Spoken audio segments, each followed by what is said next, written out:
यानी इस फसल उगने वाले किसानों का सितंबर और अक्टूबर में लाहा करेंगे तो निश्चित लाभ होगा उन्हें। और का और जैसे मान लो अच्छी क्वालिटी का बीज भी हो, बीज से भी फर्क पड़ता। अच्छा, कौन सा बीज होना चाहिए? अब बीज तो जैसे कई प्रकार के हैं। पहले तो जो है जैसे मान लो जिसकी लाही बुबी है, पहले उसको मैं खेत में देखा। आज अपने दर्शकों को एक बार फिर हम रबी सीजन में बोई जाने वाली मुख्य जो फसलें होती हैं उसके संबंध में जानकारी देना चाहते हैं। कुछ दिन पहले गेहूं के बारे में जानकारी दी गई थी, तो वहीं लाहा एक जो राई की फसल होती है यहाँ पर बड़ी मात्रा में किसान बोते हैं, तो उसको किस तरीके से करना चाहिए, कब करना चाहिए और कैसे करना चाहिए, इसके बारे में जानकारी हमारे साथ जो किसान हैं वो हमें देंगे। क्योंकि इनके यहाँ जो फसल है वो खेतों में दिखाई देने लगी और अभी कई किसान ऐसे हैं जो कि इस समय बुआई कर रहे हैं। तो आखिर जो बुआई कर रहे हैं उन्हें किस तरीके से बुआई करनी है कि उनका उत्पादन ज़्यादा उन्हें मिले, इसके संबंध में जो किसान है वो बताएंगे हमें। भाई साहब, सबसे पहले आपका परिचय। जी श्रीमान जी, मेरा नाम हरपाल सिंह है। कहाँ से है? देवरी घाट, मऊरानीपुर, झांसी। झांसी। ये पहला सवाल तो यही बनता है कि आपके खेतों में लाहा दिखाई देने लगा है जी। और अभी कई किसान इसको बो रहे हैं, तो ऐसा क्या किया आपने कि आपके यहाँ जी उड़ गया अभी? जैसे इसमें पहले अपन ने उड़दा बोए थे, उड़द की खेती की थी, तो जो समय से कट चुकी थी। और लाई बोने का सही समय है 15 सितंबर के बाद। अच्छा। तो जैसे मान लो 15 सितंबर में नहीं बुवाई हो पाई तो 15 अक्टूबर, और अब तो ये नवंबर है, तो लास्ट है बिल्कुल जी, बिल्कुल राम भरोसे है तो लाहा। क्या अभी भी किसानों के पास मौका है कहीं ना कहीं लाहा बोने का? है और नहीं है। अच्छा। क्योंकि आगे चल के उसमें माहू हैं, उकटा है, तमाम प्रकार के रोग हैं जो कि लगने की संभावना है। बिल्कुल है। तो अभी हाल फिलहाल जो बो रहे हैं, क्योंकि आपका तो हो गया है, तो उनके लिए ऐसी क्या सावधानियां हैं जो आप उन्हें बताना चाहेंगे कि इस तरीके से वो करें तो उन्हें एक अच्छा लाभ, अच्छा उत्पादन मिलेगा? नहीं तो जैसे उसमें बीज का पहले तो उसमें उपचार करें, किस तरीके जैसे से? थीरम है और भी मतलब जैविक भी, मतलब उसमें वो आते हैं, जैविक भी है, रासायनिक भी है, जिसमें जिसकी मतलब उपलब्धता हो जाए, फ़ायदा हो जाए, सस्ता पड़े, उस हिसाब से अपना बीज उपचार करके बोएं। तो उससे हाँ, दीमक, उकटा और ये जो कटा, जैसे मान लो छोटे वाला जो झिंगरा होता है, काला वाला, उससे बचाव हो सकता है। और 5 दिन, 6 दिन, ज़्यादा से ज़्यादा 8 दिन फसल जैसे थोड़ी थोड़ी दिखाई दे जमना, तो 8 दिन के भीतर उसमें मेलाथियन 5% वाली उसमें वो जो है भुड़काव कर दें, उससे बचत हो सकती है। बकाया तो मान लो खेत खाली हैं बगल में, जैसे मान लो पलेवा हो रहा हो किसी को, तो उसके कीटाणु सब अपने खेत में आ जाएंगे। तो उससे कैसे बचेगा? उसी से बच यही है, मेलाथियन है, फोर्टेन जी है, इसी के द्वारा बचाव हो सकता है, बकाया नहीं हो सकता। यानी जो कीटाणु हैं तो कहीं ना कहीं लगते हैं इस फसल में? बिल्कुल लगेंगे। तो इससे तो किसान को नुकसान भी होता बिल्कुल होगा? है नुकसान। बचाव का तरीका बचाव का केवल फोर्टेन जी और मेलाथियन पाउडर। हाँ, जैसे जिनने समय से नहीं बो पाया है, अब बो रहे हैं, तो आपके द्वारा बताया गया तो वो उसमें यही डालेंगे। है कि पैदावार कम होगी, पैदावार पर फर्क पड़ेगा। और आगे चल के कीट, जैसे मान लो माहू वगैरह, माहू का सबसे ज़्यादा प्रकोप हो सकता है। बिल्कुल लाई में होता है। बिल्कुल होगा।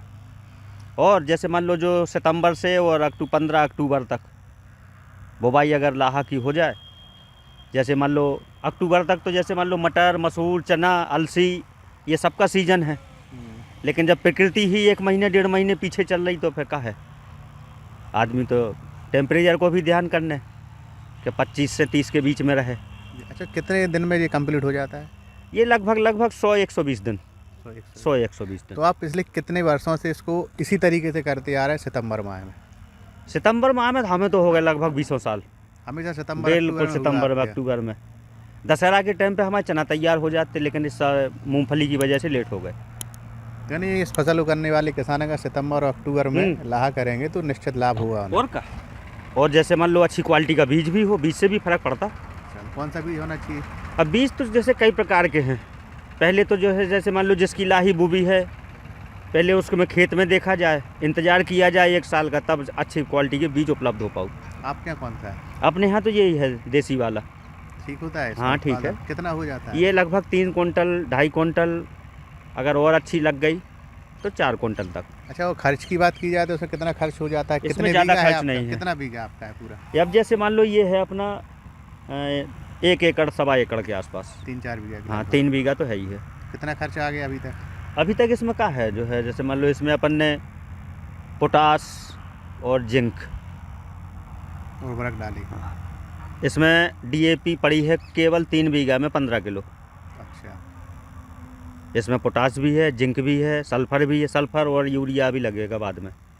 तो जो लागत लगाएंगे आप, क्या वो निकल आएगी इस फसल में? बिल्कुल निकलेगी, क्यों नहीं निकलेगी, मेहनत तो इसी प्रकार से है।